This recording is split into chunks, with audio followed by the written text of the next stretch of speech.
গাশিয়া, সূরা আল গাশিয়া থেকে আপনাদের সম্মুখে আলোচনা পেশ করতে চাই। আমা তৌফিকি ইল্লা বিল্লাহ। হযরত মজলিস রাসূল সাল্লাল্লাহু আলাইহি ওয়াসাল্লাম জুমার দিনে সাধারণত সূরা আলা এবং দ্বিতীয় রাকাতে সূরা আল গাশিয়া তেলাওয়াত করতেন। এমনকি ঈদের জামাতেও আল্লাহ রাসূল হযরত মুহাম্মদ সাল্লাল্লাহু আলাইহি ওয়াসাল্লাম প্রথম রাকাতে সূরা আল আলা এবং দ্বিতীয় রাকাতে সূরা আল গাশিয়া তেলাওয়াত করতেন। হযরত মজলিস কোনো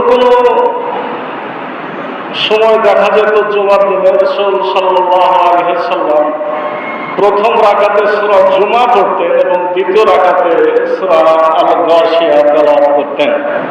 অর্থাৎ আমার রাসূল হযরত মুহাম্মদ সাল্লাল্লাহু আলাইহি ওয়াসাল্লাম সূরা গাশিয়াকে অত্যধিক গুরুত্ব দান করতেন। এই গুরুত্বের পিছনে আমরা মূল কারণ যেটা দেখেছি সেটি হলো এই, রাসূল সাল্লাল্লাহু আলাইহি ওয়াসাল্লাম মানুষকে যে দাওয়াত দিতেন তিনি মূলত তিনটি বিষয়ে গুরুত্বের সাথে দাওয়াত দিতেন। সেটা হলো তাওহীদ, আল্লাহর একত্ববাদ, রিসালাত অর্থাৎ রাসূল সাল্লাল্লাহু আলাইহি ওয়াসাল্লামের প্রয়োজনীয়তা এবং আখিরাত অর্থাৎ মৃত্যুর পরবর্তী আরেকটি জীবন। এই বিষয়ে আল্লাহ রাসূল সাল্লাল্লাহু আলাইহি ওয়াসাল্লাম অত্যধিক গুরুত্ব দিতেন। আর আমরা খেয়াল করছি যে সূরা গাশিয়া মূলত আখিরাতের বিষয়ে অত্যধিক গুরুত্ব দেওয়া হয়েছে। সূরা আল আলার মধ্যে তাওহীদ, রিসালাত এবং আখিরাতের আলোচনা আছে এবং সূরা আল আলার সাথে সূরা আল গাশিয়ার একটা গুরুত্বপূর্ণ সম্পর্ক আছে। সূরা আল আলাকে আমরা পড়ে এসেছি, রব্বুল আলামিন সেখানে বলেছেন সাইয়াযাক্কারু মান ইয়াখশা। হে রাসূল, তোমার কাছ থেকে তো উপদেশ গ্রহণ করবে তারা যারা কি করে, যারা মূলত আল্লাহকে ভয় করে।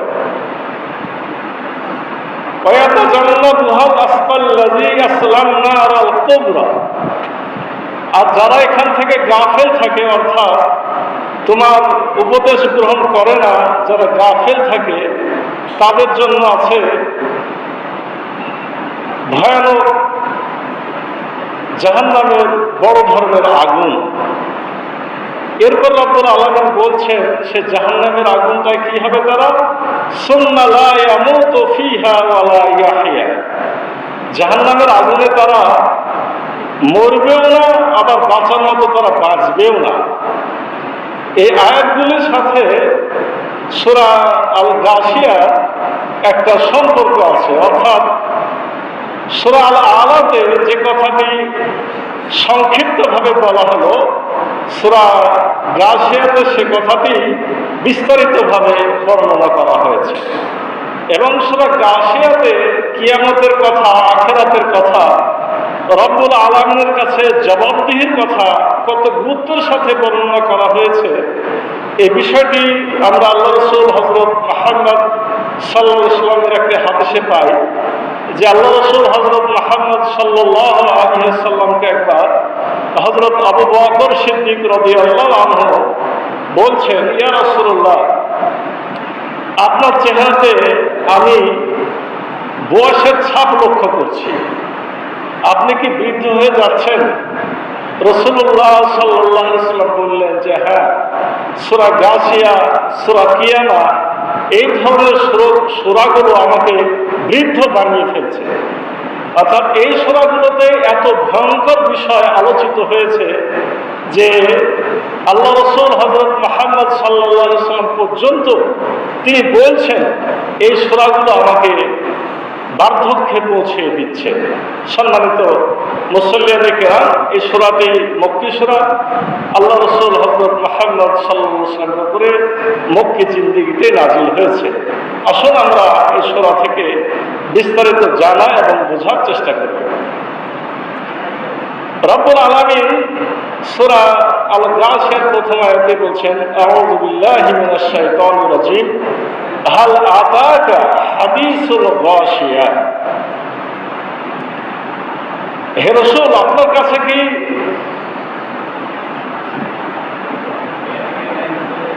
কাছে কি ভয়ঙ্কর দিনের খবর, সর্বগ্রাসী দিনের খবর, আতঙ্কিত করা দিনের খবর, আচ্ছন্নকারী দিনের খবর এসে পৌঁছেছে? অর্থাৎ আল্লাহ রাসূল হযরত মুহাম্মদ সাল্লাল্লাহু আলাইহি সাল্লাম এর উপর যেহেতু কোরআন নাযিল হয়েছে, এখানে রাসূল সাল্লাল্লাহু আলাইহি সাল্লামকে উদ্দেশ্য করে আল্লাহ বলছেন যে আপনার কাছে কি সেই ভীতিকর ঘটনা, সেই আচ্ছাদিত ঘটনা, সেই আতঙ্কিত করার ঘটনার খবর কি আপনার কাছে পৌঁছেছে? অর্থাৎ আল্লাহ রাসূল সাল্লাল্লাহু আলাইহি ওয়াসাল্লামকে মূলত এর দ্বারা কিয়ামতের দিনের কথাই রব্বুল আলামিন বুঝাতে চেয়েছেন। আল্লাহ রাসূল হযরত মুহাম্মদ সাল্লাল্লাহু আলাইহি ওয়াসাল্লাম একবার রাস্তা দিয়ে হাঁটছিলেন, হঠাৎ করে খেয়াল করলেন যে কোনো একজন মহিলা বাড়ির মধ্যে কোরআন তেলাওয়াত করছেন। রাসূল সাল্লাল্লাহু আলাইহি ওয়াসাল্লাম সেখানে থেমে গেলেন এবং খুব মনোযোগের সাথে তিনি তেলাওয়াত শুনতে থাকলেন। এবং সেই মহিলা যখন পড়ছিল, হাল আতাকা হাদিসুল গাশিয়া, আপনার কাছে কি আচ্ছন্নকারী দিনের খবর এসে পৌঁছেছে? আল্লাহ রাসূল তখন বললেন, নাম জানি, হ্যাঁ আমার কাছে সেই খবর এসে পৌঁছেছে। অর্থাৎ এই সূরার শুরুই হয়েছে কিয়ামতের দিনে বা হাসরের বিচারের দিনে ভয়ঙ্কর, ভীতিকর, আচ্ছন্নকারী ঘটনার দিকে ইঙ্গিত করে। এরপরে রব্বুল আলামিন দ্বিতীয় আয়াতে বলছেন, উজুহুন ইয়াউমাইযিন খাশিয়া, সেদিন অনেক চেহারা হবে ভীত, নম্র, নত। অর্থাৎ কিয়ামতের মাঠে মানুষেরা মূলত দুই ভাগে বিভক্ত হয়ে যাবে। একদল হলো চেহারা উজ্জ্বল, আর আরেক দলের চেহারা হবে কালো, অন্ধকার। কিয়ামতের মাঠে একদলের চেহারা কেন অতি উজ্জ্বল, আনন্দ উজ্জ্বল হবে? অর্থাৎ যারা ডান হাতে আমলনামা পাবে তারা জানবে যে আমাদের সামনে এখন সুখ আর সুখ। কিন্তু যারা অপরাধী, যারা পাপাচারী, তাদের হাতে, বাম হাতে পিছন দিক দিয়ে যখন আমলনামা দেওয়া হবে, তখনই তারা জানবে যে আমাদের সামনে মহা দুর্দশা, মহা দুর্ভাগ্য। এই সমস্ত মানুষগুলা লজ্জিত, অপমানিত, রব্বুল আলামিনের সামনে আতঙ্কিত, ভীত, এ অবস্থায় তারা নিচের দিকে মুখ করে থাকবে। সূরা আলে ইমরানে বলা হয়েছে, ইয়াউমা তাবিয়াদ্দু wujuhu ওয়া তাসওয়াদ্দু wujuhu, সেদিন কতক চেহারা হবে আনন্দ উজ্জ্বল, আর কতক চেহারা হবে কালিমালিপ্ত, অন্ধকার। এবং সূরা আবাসাতে রব্বুল আলামিন বলছেন, ওয়া wujuhu ইয়াউমাইযিন আলাইহা গাবারা, সেদিন কিছু চেহারা এমন হবে যে গাবারাতান তার হাকুহা কতারা, ধুলো মলিন এবং আলকাতরার মতো। ধুলো মলিন এবং মনে হবে যে চেহারাতে আলকাতরা মাখিয়ে দেওয়া হয়েছে। উলাইকা হুমুল কাফারাতাল ফাজারা, কাদের চেহারা ধুলো মলিন হবে, কাদের চেহারা আলকাতরার মতো হবে? আল্লাহ নিজে উত্তর দিলেন, যারা অস্বীকারী এবং যারা পাপাচারী। তাহলে বোঝা গেল যে কিয়ামতের মাঠে দুই দল মানুষ, একদল মানুষ হবে আনন্দিত আর একদল মানুষ হবে ভয়ে ভীত। ভয়ে ভীত কারা? যারা জাহান্নামী, তাদের আলোচনায় সূরাতে প্রথমে নিয়ে আসা হয়েছে। আর যারা আনন্দ উজ্জ্বল চেহারা হবে তাবিয়াজ্জু, তাদের আলোচনা পরে এই সূরা, এই ভয়ঙ্কর আযাব গজব ওয়ালাদের আলোচনার পরে তাদের আলোচনা নিয়ে আসা হয়েছে।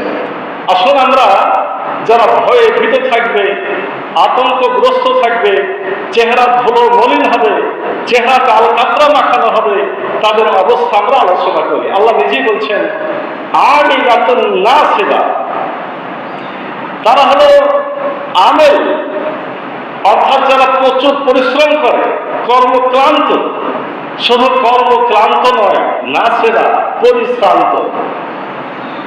মানুষ যখন প্রচুর পরিশ্রম করে, যখন মানুষ প্রচুর খাটাখাটনি করে, এই সমস্ত মানুষগুলোর চেহারা থেকে ক্লান্তির ছাপ যাদের দূর হয় না, এরকম একটা ভীতিকর অবস্থা সেই সমস্ত আলকাতরা মাখা ধুলোমলি ধুলো দূষিত চেহারা লোকদের এই অবস্থাটা সেদিন বিরাজ করবে। এটা কেন হবে?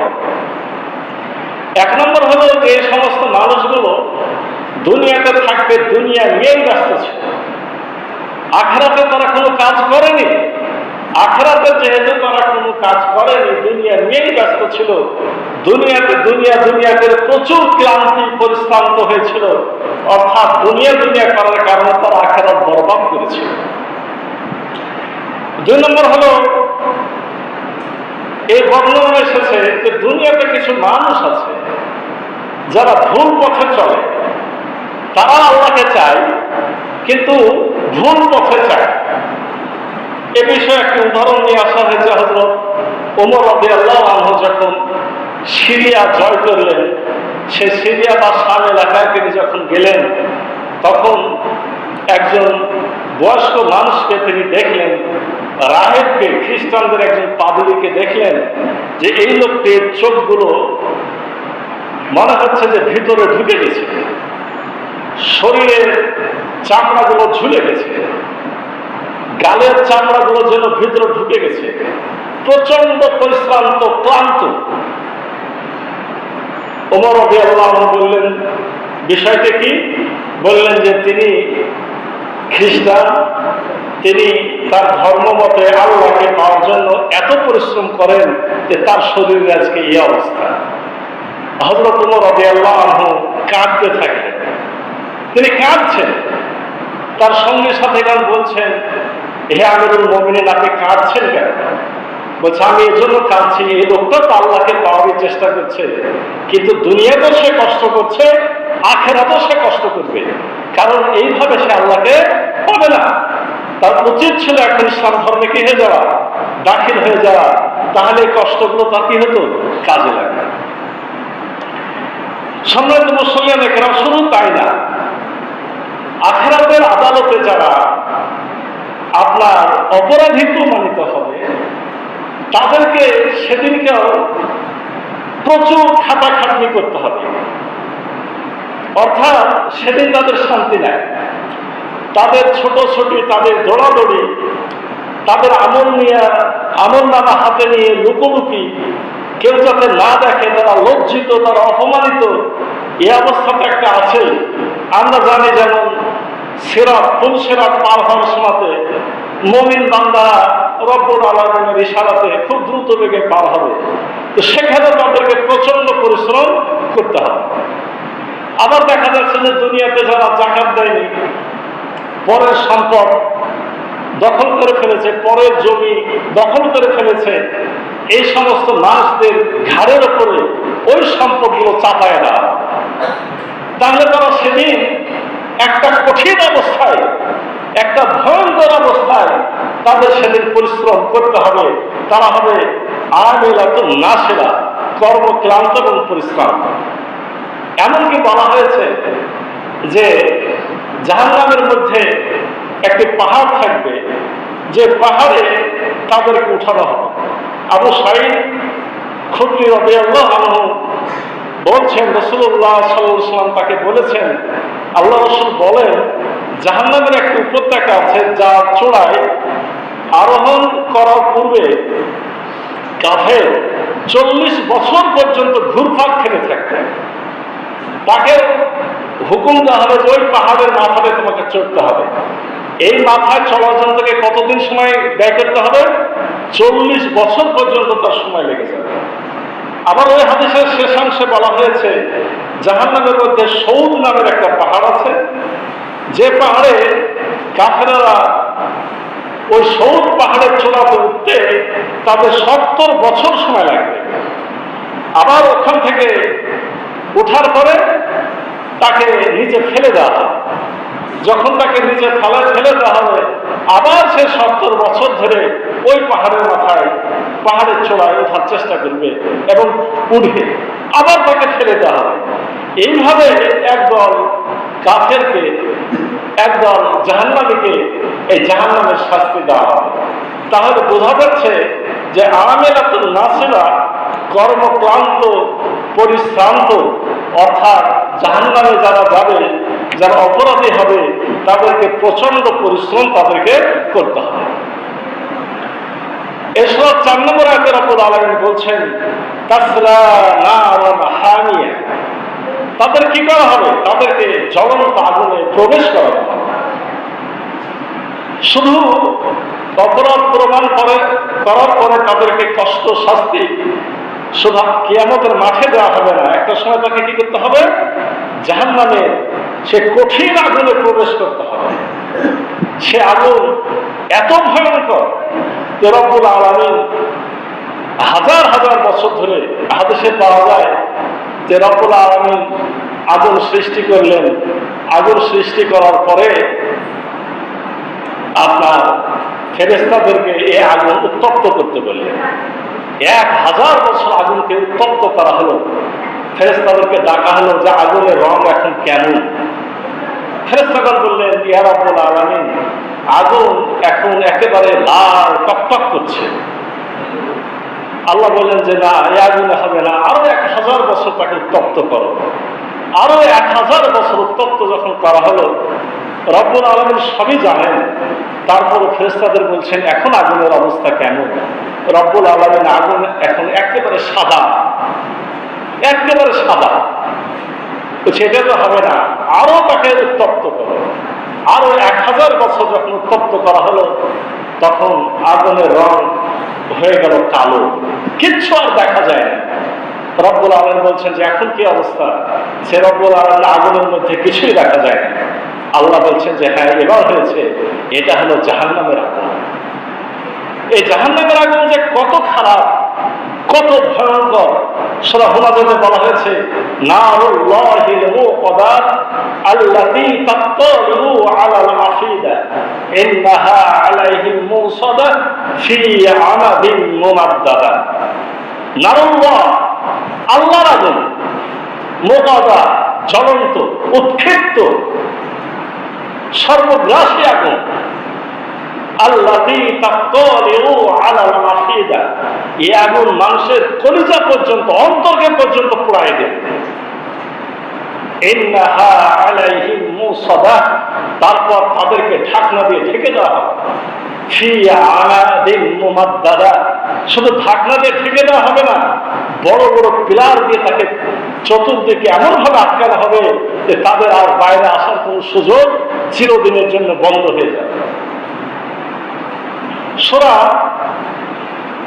মুলকে রব্বুল আলামিন বলছেন ইযা উলকু ফিহা সামিউ লাহা সাহিকাও ওয়া হিয়া তাফুর, যখন জাহান্নামীদেরকে জাহান্নামে নিয়ে যাওয়া হবে, তখন তারা শুনতে পাবে সাহিকাও ওয়া হিয়া তাফুর। জাহান্নামের মধ্যে সাহিক এবং তাফুর, এটা বিরাট এক ভয়ঙ্কর গর্জনের নাম। প্রচন্ড এক শব্দ জাহান্নামের মধ্য থেকে আসতে থাকবে। তাকাদুতা মাইয়াজু মিনাল গায়জ, সূরা মুলকের 8 নম্বর আয়াতে আল্লাহ বলছেন সে যেন ক্রোধে ফেটে পড়ছে। আগুন যেন ক্রোধে ফেটে পড়ছে।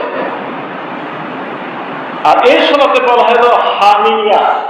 হামিয়া মানে হলো সব থেকে গরম, প্রচন্ড রকমের তাপযুক্ত জিনিস। এক এক জায়গাতে রব্বুল আলামিন এক এক ভাবে বলেছেন এবং তিনি বুঝিয়ে দিয়েছেন যে এই জ্বলন্ত আগুনে অপরাধীদেরকে ফেলা হবে এবং তারা এই আগুনে দগ্ধ হতে থাকবে।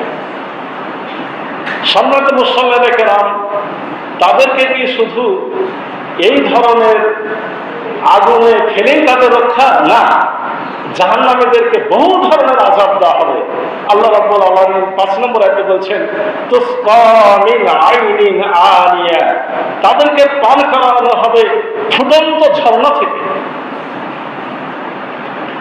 তাদেরকে পান করানো হবে কি? ফুটন্ত ঝর্ণা থেকে, মানে আগুন টকবক করে ফুটছে এরকম আগুন থেকে তারা যখন প্রচন্ড বুকের ছাতি ফেটে যাচ্ছে, প্রচন্ড তৃষ্ণা লেগেছে, তারা পানি পানি করে চিৎকার করবে। তখন তাদের সামনে যে পানি আনা হবে, সে পানিটা ভয়ঙ্কর রকমের ফুটছে, এত ভয়ঙ্কর ভয় ফুটবে। এর ব্যাখ্যা দেওয়া হয়েছে, আগুনের কাছে যখন জাহান্নামীদেরকে নিয়ে যাওয়া হবে, আগুনের তাপে তাদের চেহারায় পুড়ে যাবে, তাদের মুখে আগুনের পানি ঢেলে দেওয়া হবে। বলা হচ্ছে যে পেটের মধ্যে নাড়ি ভুড়ি গলে নিচের দিকে পড়তে থাকবে এই পানির কারণে, গরম পানির কারণে। যারা খেতে চাবে না, নিতে চাবে না, তাদের মাথার উপরে আগুনকে এই পানি, আগুন পানিকে ঢেলে দেওয়া হবে, তাতে সে গোটা শরীর তার ঝলসে যাবে। এরকম ভয়ঙ্কর আগুন, এই পানি তাদেরকে পান করানো হবে। কোরআনুল কারিমে এই পানির ব্যাপারে এক এক আয়াতে এক এক রকম ভাবে আপনার নামকরণ করা হয়েছে। যেমন বলা হয়েছে মাউন হামিম। মাউন হামিম মানে হলো সব থেকে প্রচন্ড উত্তপ্ত গরম পানি। আবার বলা হয়েছে মাউন সদিদ। মাউন সদিদ কি? ক্ষত স্থান থেকে নির্গত পানি। জাহান্নামীদের গায়ে আঘাত করে যে প্রচন্ড খাম তৈরি হবে, জখম তৈরি করা হবে, এই জখমের যে পানি বের হয়, এই পানিও তাদেরকে খেতে দেওয়া হবে। তারপরে বলা হচ্ছে কালমুল। কালমুল হচ্ছে তৈলাক্ত পানি, মানে আমরা যে পিচ দেখেছি, পিচ এরকম পানি। আসলে সেগুলো খাদ্য নয়, তাদেরকে কষ্ট দেওয়ার জন্য এরকম আগুন তৈরি করা হয়েছে। এরপরে বলা হয়েছে গাছাক। গাছাক বলা হচ্ছে যে কালো দুর্গন্ধময় পানি, প্রচন্ড গন্ধ ছড়বে এবং কালো, আল কাতরার মতো কালো। আবার বলা হয়েছে তেনাতাল খাবল। তেনাতাল খাবল, এটা হাদিসে পাওয়া যায়। এই পানি মূলত বলা হয়েছে যে যারা দুনিয়াতে মদ খায়, যারা মদ খায় এবং যারা ব্যভিচার করে, এটা হলো মেয়েদের গোপন স্থান। জাহান্নামী মেয়েদের গোপন স্থানের থেকে বের হওয়ার জন্য পচা দুর্গন্ধ জমানো পানি। জাহান্নামীদের গায়ের ঘাম, পুজ, রক্ত গড়ে গড়ে যে পানি জমে, এটাকে হচ্ছে তেনাতাল খাবল। এই ধরনের ভয়ঙ্কর ভয়ঙ্কর পানি দিয়ে তাদেরকে সেদিন আপ্যায়িত করা হবে। সম্মানিত মুসল্লিন কেরাম, এরপর রব্বুল আলামিন বলছেন লাইসা লাহুম তুআমুন ইল্লা মিন দরি। এটা হলো পানি, খাদ্য কি দেওয়া হবে? খাদ্যের ব্যাপারে রব্বুল আলামিন বলছেন যে তাদেরকে এছাড়া কোনো খাদ্য দেওয়া হবে না, ইল্লা মিন দরি। সেটা হলো কি? দরি ছাড়া। দরি ছাড়া কোনো খাদ্য তাদেরকে দেওয়া হবে না। দরির যে ব্যাখ্যা দেওয়া হয়েছে সেটা হলো আরবে এক ধরনের ঘাস বা লতা জাতীয় গাছ, ঘাস বা কি লতা জাতীয় গাছ আরবে তৈরি হয়। আরব মরুভূমিতে এক ধরনের গাছ, লতা পাতা তৈরি হয়। এটা যখন কাঁচা থাকে তখন একে বলা হয় সিদ্রিক। এই গুল্ম জাতীয় গাছ বা লতা, এটা যখন কাঁচা থাকে না হলো সিদ্রিক। আর যখন এই গাছটা শুকিয়ে যায় তখন বলা হয়েছে দরি। এটা হলো ভয়ঙ্কর কাঁটাযুক্ত একটা গাছ, এবং এই কাঁটা হলো খুবই বিষাক্ত কাঁটা। এই কাঁটাতে যদি কেউ আঁচড় খায় তো সেটা ফুলে পেকে পচে যায়। মানে এটা যে বাস্তব, এই দুনিয়াতে আছে।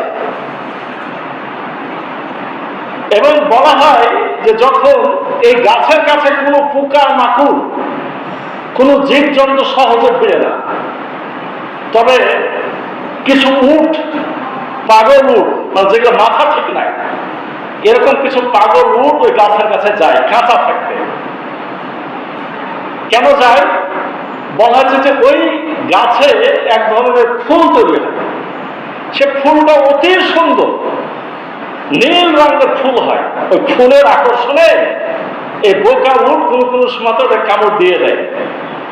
যে একবার যখন ওই গাছ বা পাতাকে কামড় দেয়, এই উট কিছুদিন যাব তার কিচ্ছু খেতে পারে না, বরঞ্চ সে মাথাকে নিয়ে যে পাহাড়ের সাথে বালির সাথে ঠুকে।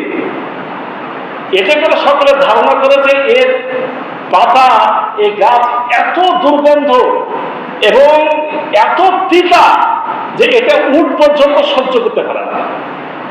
অথচ এই উট বিষাক্ত সাপকে খেয়ে ফেলতে পারে।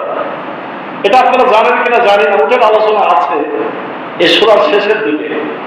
বিষাক্ত সাপ পর্যন্ত উট খেয়ে হজম করতে পারে, কিন্তু এই গাছকে কামড় দিলে সে সেটা সহ্য করতে পারে না। এটাকে মানে সিপ্রিক। আর আল্লাহ বলছেন দড়ি। দড়ি কোনটা? এই গাছটা যখন মরে শুকায় যায় তখন এর কাঁটা আরো ভয়ঙ্কর হয়ে যায়, মারাত্মক বিষাক্ত পরিণত হয়। এই দড়ি রব্বুল আলামিন বলছেন যে সেদিন এই দড়ি তাদেরকে ভক্ষণ করানো হবে। যখন তারা ক্ষুধা ক্ষুধা করে চিৎকার দিবে তখন এই দড়ি তাদেরকে ভক্ষণ করানো হবে। আসলে পানির জন্য চিৎকার দিবে, খাদ্যের জন্য চিৎকার দিবে, কিন্তু কেউ কি সহজে শুনবে? না, শুনবে না। বলা হচ্ছে জাহান্নামের যে আপনার দরজায় যে ফেরেশতা থাকে তার নাম হলো মালিক। তার নাম কি? মালিক। ফেরেশতা জাহান্নামে যখন চিৎকার দিবে, মালিককে ডাকবে, আমাদের কথা শোনো, আমাদের কথা শোনো, আমাদের আর সহ্য হচ্ছে না, আমরা ভয়ঙ্কর অবস্থাতে আছি, আমাদের বেঁচে থেকে কোনো লাভ না, আমাদের মরণটাই ভালো, এরকম চিৎকার দিবে। মালিক কিন্তু কোনো উত্তর দিবে না। উত্তর দিবে কতদিন পর? 1000 বছর পর। মালিক 1000 পর বলবে কি হয়েছে তোমাদের? সে যে তোমার কাছে অনুরোধ, আল্লাহকে বলো আল্লাহ আমাদের মরণ দেখ। কিন্তু আপনারা তো জানেন সূরা আল আরাফে কি বলা হয়েছে? সুম্মা লা ইয়ামুতু ফিহা ওয়া লা ইয়াহইয়া। সেখানে বাঁচার মতো কেউ বাঁচবেও না, আবার তাদের কি হবে না? মরণও হবে না। মালিক ফেরেশতা বলবে যে আচ্ছা বলছি। আবার যে কতদিন পার হবে, তারপরে রব্বুল আলামিনকে মালিক জানাবে যে তারা মরণ চায়। আল্লাহ নিজে এবার জবাব দিবে যে তোমরা এই জাহান্নামে লাঞ্ছিত এবং অপমানিত অবস্থাতেই থাকো, কোনো কথা তোমরা আর বলতে পারবে না, তাদের কথা বলা বন্ধ করে দাও। সম্মানিত মুসলমান কেরাম, যে কথাটি বলছিলাম সেটা হলো কি, এই দড়ি তাদের খাদ্য। এবং দড়ি সেটা কেমন খাদ্য? বলা যায় সবচেয়ে তিক্ত খাদ্য, সবচেয়ে আবার গরম খাদ্য, যেটা আগুনে তৈরি। দড়ি বলা হয়েছে জাহান্নামের ভিতরেই গাছটা তৈরি হবে। জাহান্নামের যে দড়ি খাবে এটা তো দুনিয়ার না, এটা কোথায় তৈরি হবে? জাহান্নামের মধ্যেই তৈরি হবে, এবং সব চাইতে কি দুর্গন্ধযুক্ত। এই দড়ি যখন গলায় বেঁধে যাবে, নিচে আর নামবে না, তখনই মূলত তারা খাবার চায়, পানি যাবে। আর যখন পানি যাবে, যে আমরা যে আগের আয়াতে যে 5 নম্বর আয়াতে যে বলেছি, ওই পানি ভয়ঙ্কর গরম উত্তপ্ত আল কাতরার মতো দুর্গন্ধযুক্ত কালো পানি, ফুটন্ত পানি নিয়ে এসে তাদেরকে দেওয়া। আল্লাহ আমাদের সবাইকে হেফাজত করুন, বলুন আল্লাহ। মুসলমানেরা জাহান্নামের খাদ্যের ব্যাপারে আমরা কোরআন এবং হাদিস থেকে যে খাদ্যগুলো, বিশেষ করে কোরআনের মধ্যেই আছে। পানির কথা যেমন বললাম যে জাহান্নামে আপনার 4 ধরনের পানি, 4 ধরনের পানির কথা বলা হয়েছে, 5 ধরনের পানির কথা বলা হয়েছে। ঠিক জাহান্নামে খাদ্যের ব্যাপারেও আপনার 4 ধরনের খাবারের কথা বলা হয়েছে। তার মধ্যে একটা হচ্ছে জাক্কুম, তার মধ্যে একটা হলো কি জাক্কুম। জাক্কুম এমন একটা খাদ্য যে বলা হয়েছে যে ওটা গলা পর্যন্ত যাবে, তারপর গলাতে আটকে যাবে, উপরে উঠবে না, নিচেও নামবে না। এরপর আমরা যেটা পড়লাম এটা হচ্ছে জাদি, ওটাও তিতা, এটাও তিতা, সবই ভয়ানক। এরপরে বলা হচ্ছে গিসলিন। আমরা একটু আগে যেমন পানির কথা বললাম যে জাহান্নামীদের ক্ষতস্থান থেকে নির্গত পানি হলো আপনার কালো দুর্গন্ধময় পানি। তাদেরকে যেমন দেওয়া হবে গিসলিন, গিসলিনটা হলো আপনার ওই ক্ষতস্থান থেকে নির্গত তরল পদার্থ, এটা তাদেরকে খাদ্য হিসেবে দেওয়া, অর্থাৎ পুঁজ বা আরো ভয়ঙ্কর খারাপ কিছু। 4 নম্বর বলা হয়েছে যা গুসা। যা গুসা হলো আপনার ভয়ানক, তিক্ত এবং অনুপযুক্ত জাহান্নামীদের শাস্তি দেওয়ার মতো খাদ্য। এই 5 ধরনের পানি আর 4 ধরনের খাদ্যের কথা আপনার কোরআন থেকে আমরা পাই, যেগুলো জাহান্নামীদেরকে দেওয়া হবে। এই খাদ্যগুলো খেয়ে কি হবে? লাইসা লাহুম তুআমুন। এই খাদ্যগুলো তাদের কি করবে না, আপনার এগুলো অবশ্যই খাদ্য না, এবং তাদের জন্য এই খাদ্য ছাড়া ইল্লা মিন দরি, দরি ছাড়া কোনো খাদ্য থাকবে না। এবং এই খাদ্য তাদের কি করবে না, লা ইউসমিনু ওয়ালা ইউগনি মিন জু। এই খাদ্য তাদেরকে মোটা তাজা করবে না, আবার এই খাদ্য তাদের ক্ষুধা নিবারণও করবে না। মানে এই খাদ্য, মানুষ খাদ্য খায় কেন? একটু ভালো থাকার জন্য, একটু আরামে থাকার জন্য, একটু পিপাসা নিবারণের জন্য। কিন্তু আল্লাহ আগেই জানিয়ে দিচ্ছেন দুনিয়াতে থাকতে আমাদেরকে যে আসলে এই খাদ্যগুলা তাদের মোটা তাজা করবে না, আরামও দেবে না, তাদের ক্ষুধা নিবারণও করবে না, বরঞ্চ এই খাদ্যগুলা তাদের শাস্তিকে আরো কি করবে, আরো বেশি বাড়িয়ে দিবে।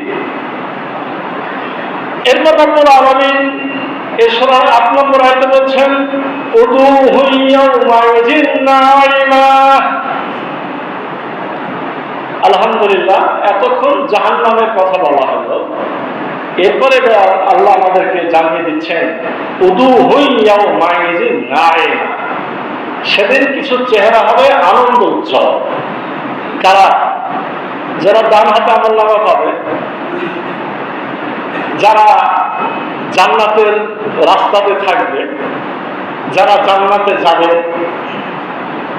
এই চেহারাগুলো নিয়ামত ভরা, আনন্দ উজ্জ্বল, শুভ। তাদের চেহারাগুলো হবে সাদা, শুভ, আনন্দ উজ্জ্বল, খুশিতে ভরপুর। তাদের চেহারা থেকে যেন আনন্দের ঝিলিক, যেন চেহারাতে চাঁদ তারা ফুটে উঠেছে, এরকম একটা অবস্থা হবে কাদের? যারা হলো আসলে লাবণ্যময় চেহারা, প্রফুল্ল চেহারা, আনন্দিত চেহারা হবে একদল, যারা হলো মূলত কি জান্নাত। আল্লাহ রাব্বুল আলামিন এই জান্নাতের ব্যাপারে বলছেন লিসাইহা রাদিয়া। এরা কারা? এরা তো তারা যাদের প্রচেষ্টার কারণে, যাদের দুনিয়ার কাজের কারণে, যারা দুনিয়া থেকে পরিশ্রম করে আখিরাতের ভালো ফল নিয়েছে, এই লোকদের হচ্ছে তারা। ওখানে যেমন বলা হয়েছিল যে তারা জাহান্নামের হয়তো ভয়ে ভীত, আমিলাতুন নাসিরা, তারা কর্মক্লান্ত পরিশ্রান্ত। আর এখানে বলছে যে যারা নিজেদের প্রচেষ্টা সাধনা দিয়ে আল্লাহর সন্তুষ্টি অর্জন করেছে, তাদের চেহারা হবে কি খুশিতে জলজল করবে। এবং তারা মূলত জাহান্নামীরা যেমন তাদের আমলনামা লুকিয়ে লুকিয়ে রাখবে, আর যারা জান্নাতি তারা তাদের আমলনামা তাদের পরিচিত লোকদেরকে দেখানোর জন্য দৌড়াদৌড়ি ছুটোছুটি করবে যে দেখো আমার আমলনামা, দেখো আজকে আমার কত খুশির খবর, আজকে আমি কত খুশি হয়েছি, আল্লাহ আমাকে দুনিয়া কষ্ট করেছি, তার ভালো ফল দিয়েছে, এই তোমরা দেখো। আচ্ছা বলেন তো, কাফের মুশরিকরাও কষ্ট করে, ওরাও দুনিয়াতে টিকে বেঁচে থাকার জন্য কষ্ট করে, ভালো মানুষরাও কষ্ট করে। কষ্ট তো সবাইকে করা লাগে, তাহলে ভালো পথে কষ্ট করলে কত লাভ, আর খারাপ পথে কষ্ট করলে কত দুর্ভাগ্য। এই জান্নাতীদের ব্যাপারে আল্লাহ বলছেন ফি জান্নাতিন আলিয়া, তারা থাকবে সুউচ্চ জান্নাতে। সুউচ্চ জান্নাত, উঁচু জান্নাত। আচ্ছা, উঁচু জান্নাত বলতে আসলে এখানে মর্যাদা বোঝানো হয়েছে, মানে হাই ক্লাস। আমরা বলি না যে হাই ক্লাস। আচ্ছা, আপনার বাড়িতে যদি ধরে খাট একটা থাকে, তো আপনার মনে করেন যে 5-6টা ছেলে মেয়ে, তো কাউকে উপরে শুতে দেওয়া হবে, কাউকে নিচে দেওয়া হবে। তো নিচে আলাদা কি বলে, তোদের মন খারাপ হয় না? খাটে কিন্তু সবাই শুতে চায়, উঁচুতে সবাই থাকতে চায়। এই জন্য রব্বুল আলামিন আসলে মর্যাদার কারণে বলছেন যে তারা থাকবে সুউচ্চ জান্নাতে। আর আমার রাসূল হযরত মুহাম্মদ সাল্লাল্লাহু আলাইহি ওয়াসাল্লাম বলছেন যে জান্নাতে যখন জান্নাতীরা যাবে, এক জান্নাতি আরেক জান্নাতিকে দেখবে, এক জান্নাতি আরেক জান্নাতির অবস্থানটা যখন দেখবে, সেভাবে আল্লাহ রাসূল বলছেন যেমনি ভাবে তোমরা আকাশের তারকাগুলো দেখো, মানে এক জান্নাতে আরেক জান্নাতিকে, ওই আমার ভাই ওই জায়গাতে আছে, তারার মতো জল জল করবে তার জান্নাত। ও আবার একও দেখবে এরকম তারার মতো, সবাই উঁচুতে দেখতে পাবে। এজন্য বলা হয়েছে যে আসলে তারা উঁচু উঁচু জান্নাতে তারা অবস্থান করবে।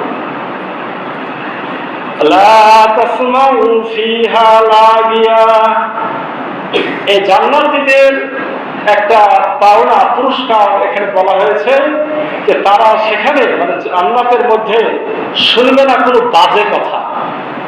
তারা কোনো কি শুনবে না? খারাপ কথা শুনবে না।